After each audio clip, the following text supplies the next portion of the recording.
Hey everyone, I'm Alex, And I'm Jack. and welcome to the finale of our series ranking the bosses of Elden Ring from worst to best. This is the real cream of the crop we'll be talking about here, so the video is going to be a bit meatier than the first three. No reason to waste any more time. Let's finish this off.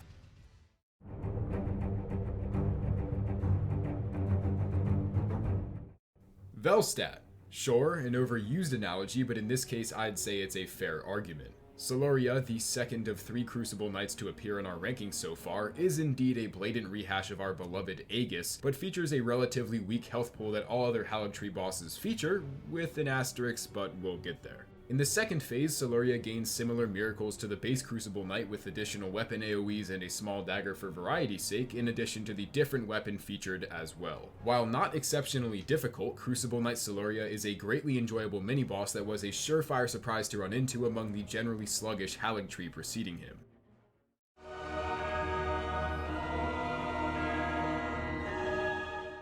Most fat-ass enemies in video games move kinda the same way.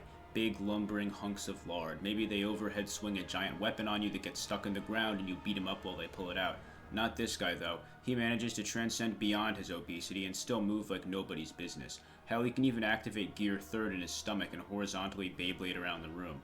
He also didn't get the memo that rapiers have been on the outs since Dark Souls 2, although he makes a decent use of it all the same. His black flame magic is nothing to scoff at, even if it's easy to dodge. Keeps you on your toes, you know? Major win for the body positivity movement that the noble made it into our fourth and final video.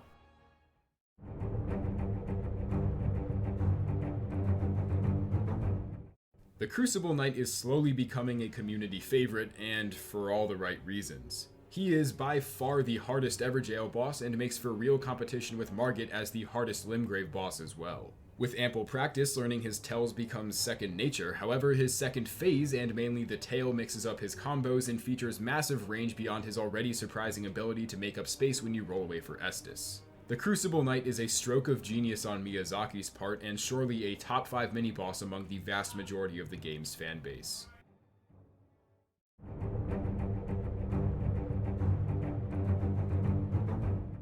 The Crucible Knight is fun, but once you get him down, fighting yet another is light work. So why not toss in a misbegotten warrior? Well, there are plenty of reasons, really, such as it being criminally lazy and yet even more flagrant boss reskinning that cheapens the original encounter, but it's still a decently enjoyable balancing act, so I'm willing to look the other way here.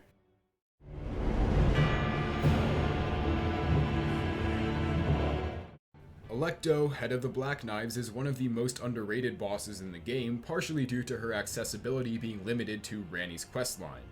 At surface level, she's nothing more than an overgrown Black Knife assassin, moveset and animations the same. However, due to her large health pool, time allows her to show off her newfound attacks. Realistically, this boss is just a Black Knife assassin with legitimate stats, and while not notable in a traditional sense, Alecto's challenge proves enough to fit her into the top 25.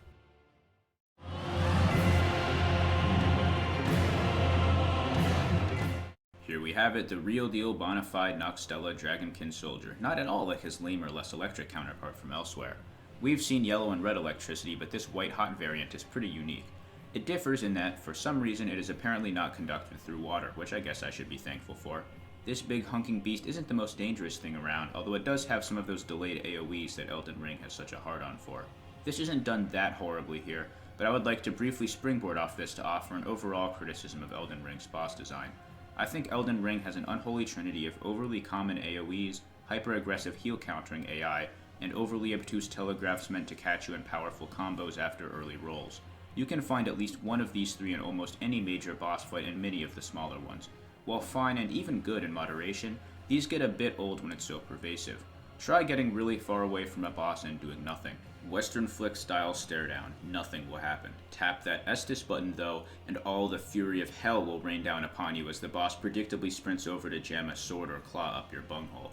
This far up the list, there aren't any bosses who majorly cross the line in this regard, and indeed the Dragonkin soldier of Noxtella is not terribly guilty, but I wanted to throw this opinion out there before our series comes to a close with this final installment.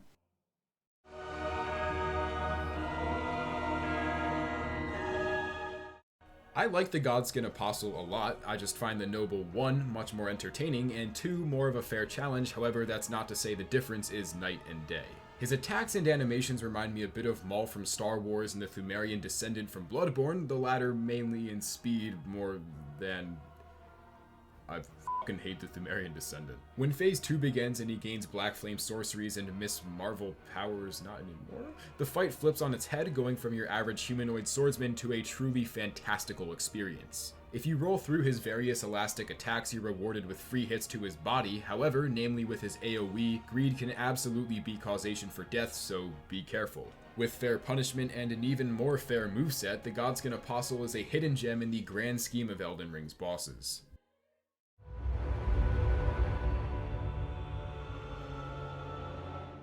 We've called a few bosses Bloodborne-y so far, but this guy takes the cake. Giant Eldritch Voidbug from Beyond the Cosmos is about as Yharnam as it gets. For an optional area boss, he's got a lot of effort put into him and has some of the most visually appealing attacks in the game. The mouth railgun is neat and all, but the real star of the show is the AoEs and the comet move. That thing is just the kind of hectic that I like. The only annoyance I'd point to regarding the two Voidborn creatures I encountered is that the Natural Born of the Stars is super tanky and it makes the fight drag on forever. That and an Onyx Lord got into the arena with me somehow, which definitely made stuff more difficult. The way these guys got here is interesting. I heard it has something to do with Radahn letting all those comets fall down after he dies and some of them transporting space aliens. Someone on another one of our Elden Ring videos said he thought that Elden Ring might serve as the Ocarina of Time of the Souls timeline, so to speak, diverging into Dark Souls, Demon Souls, and Bloodborne depending on the ending you get. I think this is pretty unlikely since all the games have different world origins of sorts, but it was really interesting, and the Age of the Stars leading to more creatures like this being around would definitely make sense.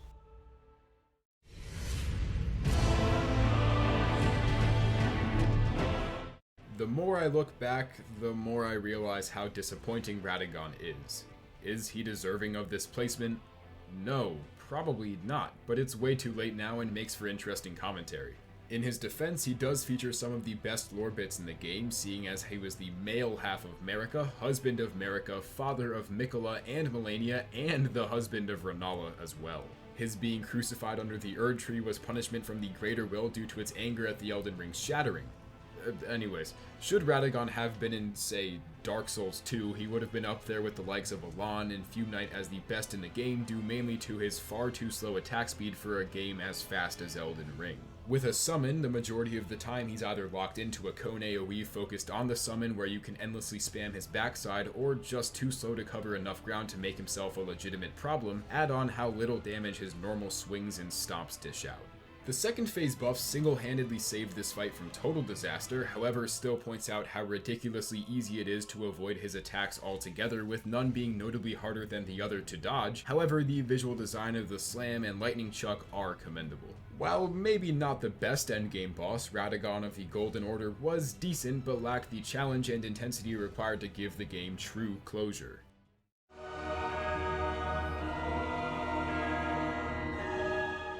A lot of you guys seem to really hate this fight if I'm going off comments we've received in earlier parts of this series. I can definitely see where this encounter could run afoul of players, but Jack and I both had a pretty good time with it. The Godskin Apostle and Noble on their own are good fun, and while slapping two of them in a room sounds like, and probably is, frankly, dumb lazy design, I thought the challenge of juggling them both was memorable and entertaining. It's like the Four Kings fight a little bit, in that even if you kill both of them, their health bar is occasionally still left, and on New Game Plus, sometimes even a good half of their health. I had to run through a Godskin quartet on my last playthrough. It's a bit ridiculous, but that's why I love it. Definitely not as definitive as Ornstein and Smo when it comes to slow cop, fast cop bosses, but still enjoyable.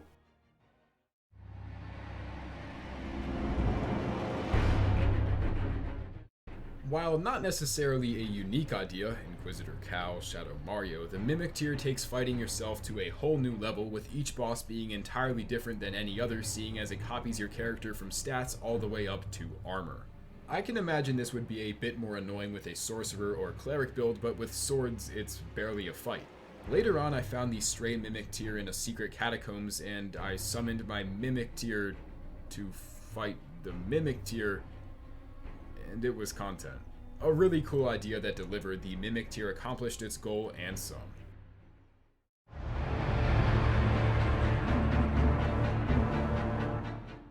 Gideon talks way too much trash for how weak he is. Obliterating him in one insane combo was the most awesome shit ever. How's that sword taste, f***ing old ass, stupid ass, ugly ass, fake ass, struggling unto eternity ass bitch? This clip put me in a good mood for like 2 days straight. That's hard to top even if he's just grist for the mill. He has the spells of pretty much everyone in the game, hence the all-knowing title. If he really does want the player to struggle onto eternity or whatever he says, he could really stand to buff up a little bit before starting beef with you.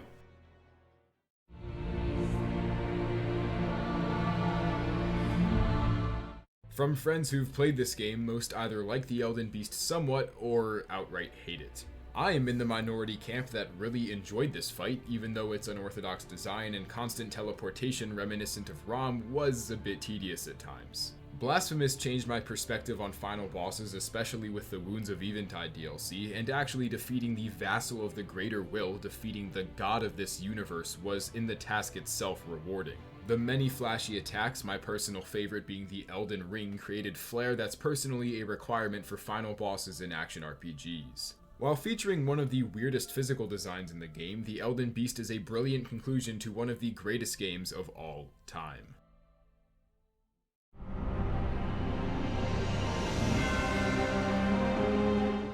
This is an extremely divisive boss in my experience. You either hate him to death or sort of like him. I don't know anyone who loves him. He is undeniably tanky to the point of gratuity. My damage was so low that I actually thought this was a gimmick boss and that I was missing some puzzle somewhere to make him take more damage. Nope, he really does just take a ton of time to mow down. I did find out retroactively that you can hit his eye in the second phase, but I was never able to reliably do it in my fights. His rolling is kinda goofy looking and his first phase isn't much more than dodging stomps and stuff, but the admittedly cinematic phase transition ushers in a much cooler fight where he's got his chest face open for business. As a fan of Gurren Lagann, the Crown King media property of chest-faced characters, I was pleased to see this change in the fire giant's physiology. He also starts actively using dangerous fire attacks, and while it isn't anywhere near the level of insanity Rykard brings to the table in that regard, more on him later, it's still a spectacle nonetheless. Just don't get one-shot by his Dark Lurk or Fireball move. Dying in Phase 2 sucks dick and balls.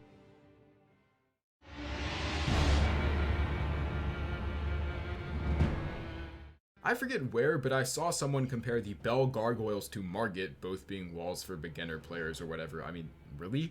With some calling it shit game design and others, such as myself, calling it a worthy challenge, Margit the Fell Omen finds himself in the top 15 bosses of the game even with his very early appearance. While we later learn that Margit is little more than an apparition of Morgott, this is, relative to game placement, arguably the hardest boss in the series. There are ways to avoid total annihilation. In my case, I took out all the mini-bosses in Stormhill and West Limgrave to beef up my stats a bit, and even with over-leveled health and damage and summons, this fight is ridiculous. Margit is a great teaching tool in terms of learning timing and moveset. As with any boss, constant attempts simply makes you better over time. However, Margit's multiple phases totally inverts the comfortability of the first phase, with new miracle weapons creating interchanging combinations that only become avoidable through roll spam or learnt timing.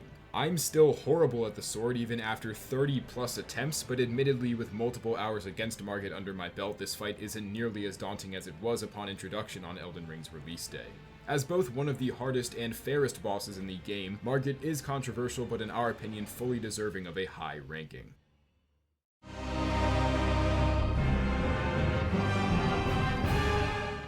I would like to award this fight the Most Unexpected Boss Award. I don't know what I was expecting walking into this room for the first time, but the Force Ghost of the current Elden Lord was not anywhere on my list of expectations. I almost pissed myself when I saw a health bar attributed to the person I expected to be the final boss at the time appear. That's like if in Dark Souls 1 you walked into a random room and Gwyn was in there for no reason without a cutscene or anything. Fortunately, despite his threatening title, he's actually kind of a pushover, so I was able to take him down in my first run despite being initially taken by surprise. He's got a really fun to dodge melee-based moveset and is scaled almost perfectly to the point in game that you probably fight him at, which I think goes a long way. It doesn't drag on, but it's very, very doable. His damage felt a bit low, but that's no cardinal sin. While he pales in comparison to his physical self, Godfrey's ghost is still an unexpected but welcome foe.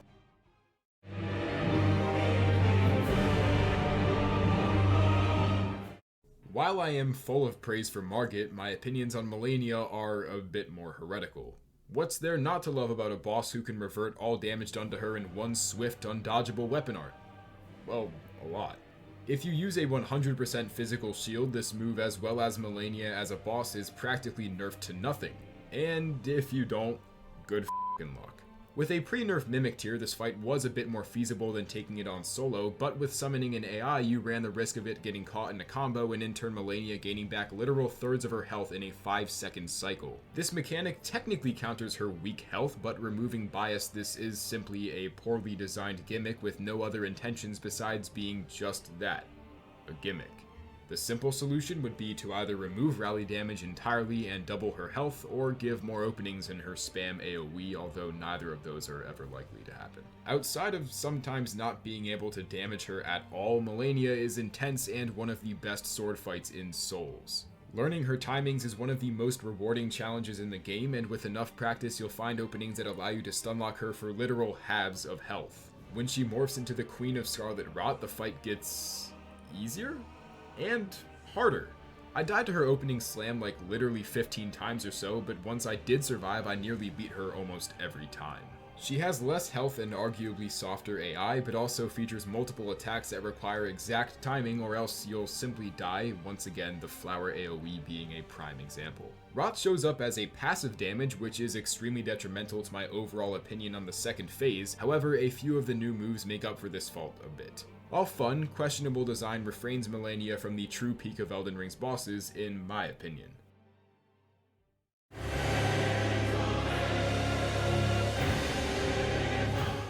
We need to mention here that we're counting Fortisax and Lanciax as the same, so they share a spot here.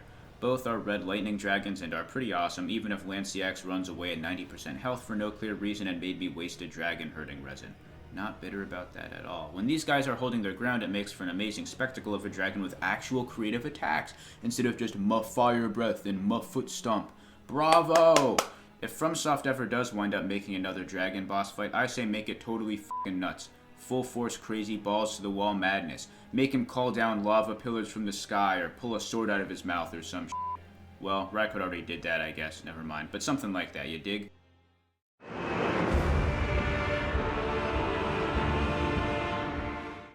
I love powerful figures. Take Grandmaster Luke Skywalker, Satoru Gojo, Giorno, or Captain Marvel? And right in that group fits Starscourge Radahn. Once the great General Radahn the Red Lion, he was infected by and slowly destroyed by the Scarlet Rot, ultimately leaving him in the state of insanity you find him in the beginning of the festival. As the son of Renala and Radagon, he obtained gravitational abilities after years of studies in Celia and eventually had enough power to control the stars themselves, holding them in place for however long it was between the Shattering, Demigod War, and Radahn Festival. And a festival it was. The one aspect this boss has that maybe none other rival is grandeur. You can summon any amount of warriors ranging from 0 to 7 in your collective attempt to defeat the Starscourge. The first phase is extremely tough. I don't know how he's so fast, but he makes up ground very quickly, all the while having 7 and 8 hit combos in which one mistake can kill you. It's worth noting he was recently nerfed, then as I was scripting this got rebuffed to his normal state, making a point that, even if unintentionally changed by FromSoft, Radahn is one of this game's most challenging bosses and the community hails him for it. The second phase begins with an incredible meteor strike that immediately kickstarts his last gasp attempt to win. He begins using gravitational sorceries similar to those of the Alabaster Lord, and while this phase is much harder, summoning phantoms again and waiting for the meteors to fire by hiding under a sand dune makes things a bit more manageable. I actually somehow started this phase when he had a bit under 20% health, so I did it without much trouble, but even with my ridiculous DPS, Radahn remains one of Elden Ring's greatest highs.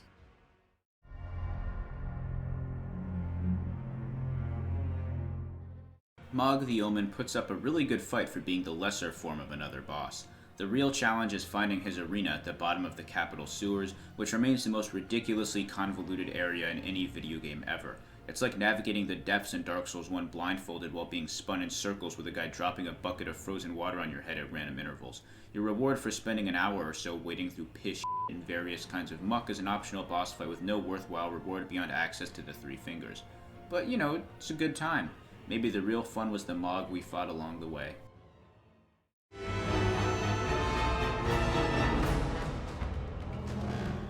Huarelu sounds like a porn star. Otherwise, Andre of Astora Remastered, because of his primal fighting style, was one of the hardest bosses for me. It could also very well be because almost all of his attacks are AoEs. Nonetheless, both Godfrey and Huaralu feature extremely intense combat that, surprisingly, is intuitive to learn. The importance of this fight was integral to my high praise of it, namely that you and Godfrey are one and the same, Tarnished looking to claim the Elden throne, but in Godfrey's case he became the first Elden Lord after being banished to the Lands Between by Marika. Godfrey is much faster while not a spirit, with a multitude of wide-ranging stomps, nameless King-S slams, and startlingly quick combos. At half health he rips apart the summoned Lord of Beasts Sarash to reveal himself as Huaralu. In this more primitive state, he drops his weapons and armor and relies on purely strength, ripping apart close to half of the arena in single attacks and containing a range of UFC-like kicks and punches, and even a few animated WWE finishers to boot. There's so much to unpack in a boss as deep and exciting as Huaralu, and with that, he rightfully earns his place among the best bosses in the game.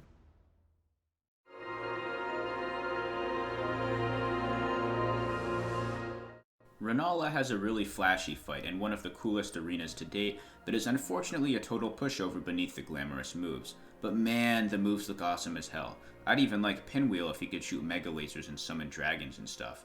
The first phase can be done in under 30 seconds if you know what you're doing, and for all intents and purposes might as well be part of the starting cutscene. That said, you should know by now that I have a penchant for attacking the weak and defenseless, so I find this phase pretty enjoyable nonetheless. It's like the Royal Rat Vanguard if they just stood still and didn't ever try attacking you. Phase 2 looks very Bayonetta-y, and come to think of it, it is sorta like fighting her. Summoning, check. Magic, check. Giant-ass moon, check. Seems about right.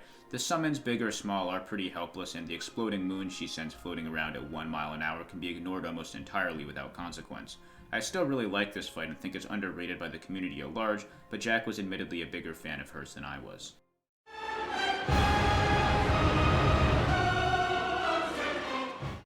Is it a surprise that a boss found so early on makes it this high up? Generally speaking, yes. In Godrick's case, absolutely not. After Margit, I was admittedly terrified at the prospect of facing another story boss, but it's fair to say that Godrick is both easier and more instinctual than the Fell Omen, although his story is far worse. Godrick the Grafted, once Godfroy the Godrick the Grafted, once Godrick the Golden, was a direct descendant of the Golden lineage and son of Godwyn the Golden.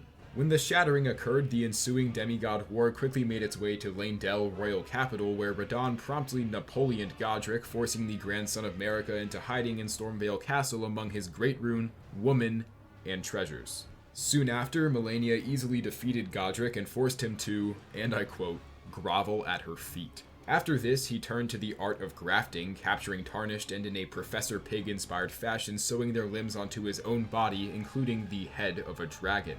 Enter you, the Tarnished, and within it, the bout with Godrick himself. While the majority of the limbs are for show, the few that are active in his first phase hold up an axe, with most notably an AoE windup that based on your distance from Godrick results in one of 2 different attacks. With time, both become baitable and easily taken care of, and beginning with Phase 2's introduction of the Dragon Head, these attacks get buffed to include fire and explosions. Nonetheless, the timings stay the same, and generally speaking the fight isn't much harder, just more intense. As one of the most visually memorable bosses, Godrick lives up to his name and delivers as personally one of my all-time favorite Souls bosses.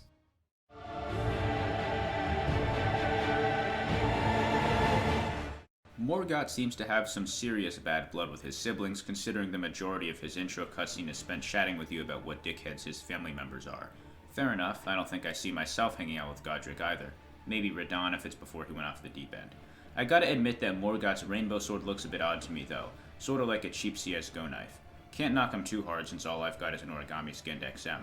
Pretty sure there's a Bible verse about this. Anyways, Morgott isn't testicle thrashingly brutal like Margit, who I'm still confused by lore-wise, but he's definitely a worthy opponent. This time he doesn't wait to bring out the hammer until half health and is throwing his weight around from the moment the bell rings. One move I thought was particularly neat was the sword rain, although in my opinion it's a bit too easy to avoid. I think there should be a signal showing where it's going to fall on the floor ahead of time and then temporarily force you into a smaller segment of the arena. This demands more astute environmental awareness and could lock you in a space with Morgott, which could potentially lead to some really tense moments. At half health, not much changes besides him puking his guts out to little effect. All in all, Morgott is still one of the best, most fair and interesting bosses in the game.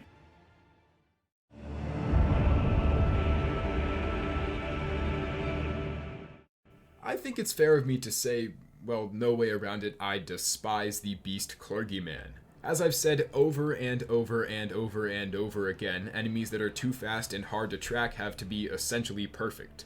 Or else, they end up like this, a waffled mess of a boss that, no matter which way you look at it, is just not designed to combat the player in a unique and fun way. This could very easily just be a me issue, but I thought that he had extremely minor tells with some exceptions and gave few openings for reprieve. I'm okay with bosses who press the offensive, in some cases I even prefer it this way, however there's a fine line between offense and manic aggression.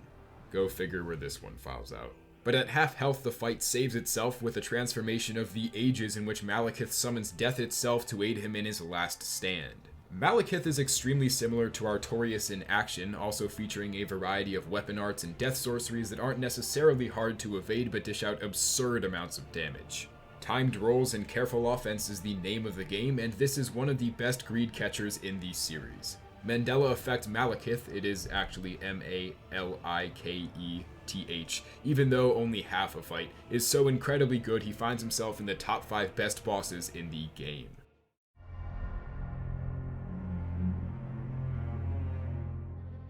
This fight is pretty awesome even if Mog is a necrophiliac pedophile. Don't you guys dare tell me I'm the only person who thought about that, because, think about it. Mikola is permanently young due to being an Empyrean, and if his limp, bleeding hand sticking out of an egg is to be taken at face value, probably dead. This does not stop Mog from wanting to become his consort, and you could argue it's just because he wants the power associated with being consort to the host of the Elden Ring or whatever, but he kisses his hand and stuff, man, he really didn't have to do that. I think of Mog as what you would get if you fused the loathsome Dung Eater with Jeffrey Epstein. This boss fight is good old vigilante justice, if not for the crime of diddling dead little boys, then at the very least for the crime of pronouncing dynasty like a total freak. Dynasty. Literally nobody says it that way and it sounds horrible, you sick bastard. Anyways, he's, as you'd expect, a lot like Mug the Omen if you shot him up with 10 times the lethal dose of fentanyl. He starts off more relaxed, only throwing some basic blood magic and trident swipes your way, but as usual at half health he picks up the pace. He does this life siphon move that as far as I know is impossible to dodge and you just need to tank it, then uses it to give himself wings and becomes far more dangerous. It is still my greatest regret of my entire playthrough that I used a mimic tier on this fight, since doing it solo looks super rewarding. Next time I go through Elden Ring I 100% promise to truly do it summonless. Mog is one of the most awesome looking fights due to both the arena and the boss design itself, and is certainly one of FromSoft's finest works.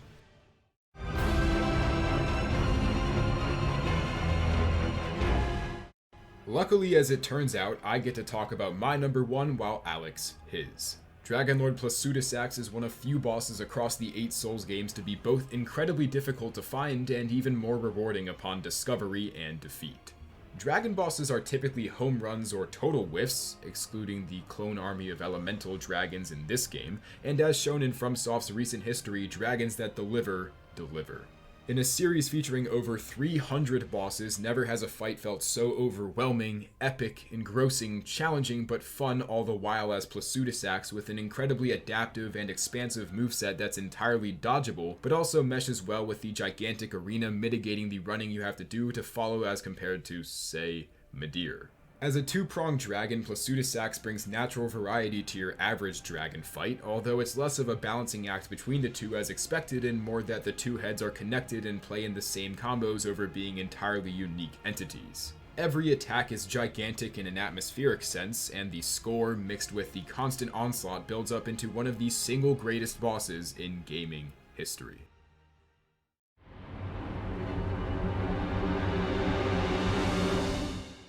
As both the coolest looking and most fun boss in the game for me, Rykard Lord of Blasphemy takes the number 1 spot. Dope lore and arena also, snazzy chandeliers. Hell, even his name is the coolest.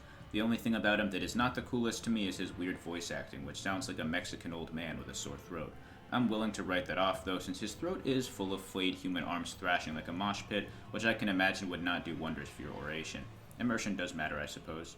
Rykard's design, especially in the second phase, is straight out of Berserk. Lots of people comment on this or that being a clear Berserk homage in FromSoft games, sometimes to the point of being a bit ridiculous, I think, but this is straight up basically an apostle, which is awesome. I still have no idea why Rykard decided to chuck himself into a snake's mouth, but it gave us this fight, so I won't whine. It does seem like he's controlling it to some extent, so maybe he just wanted a cool snake body instead of a boring old human one. This fight is the ultimate realization of FromSoft's multi-decade-long crusade to make a Storm Ruler fight that is anything better than mediocre, and they knocked it out of the freaking park. Who'd have guessed that making the weapon swing faster than a tortoise with cerebral palsy would do the trick? You can also ignore the sword if you feel like being a crazy person and just hack him down in lava with whatever gear you're running normally. Worked alright for me. The first phase is fun, but nothing too ridiculous. The fun comes when you see a cutscene boot up after you take his health all the way down. You know you're about to see some real shit when this happens in a Souls game. Ludwig is still the cutscene king in my opinion, but Rykard's grotesque building-sized human entrail sword is maybe a close second or third best. He's not the hardest boss in Elden Ring by a long shot, Melnia made damn sure of that, but it still feels the most chaotic in a good way. By the home stretch of the fight, you have a portal to hell or something looming over you in the sky, a gazillion tormented lost souls flying at you, fire pillars, lava, massive sword swings, the works. Not to mention your own contrasting wind attacks. I felt like a total badass dodging all this insane crap. Longtime Cytonox viewers may recall us also ranking the Storm King as the best boss in Demon Souls, so maybe I just have a thing for spectacle bosses. But I'll vouch for Rykard being the perfect fusion of flair and actual gameplay mechanics, and has my vote for the best boss of Elden Ring. After 4 videos, 113 bosses, over 60 pages of Google Doc scripts, and a collective 120 hours of gameplay between Alex and I to get the proper footage necessary, our Elden Ring boss ranking has finally come to an end. Thank you all so much for being on this journey, and as we said in the intro of the first part, the continuous growth in size has been a dream come true for us. Of course, we hope it continues as well. As always, remember to like and subscribe if you haven't, and otherwise be on the lookout for new videos every Wednesday. So, with that said, deuces.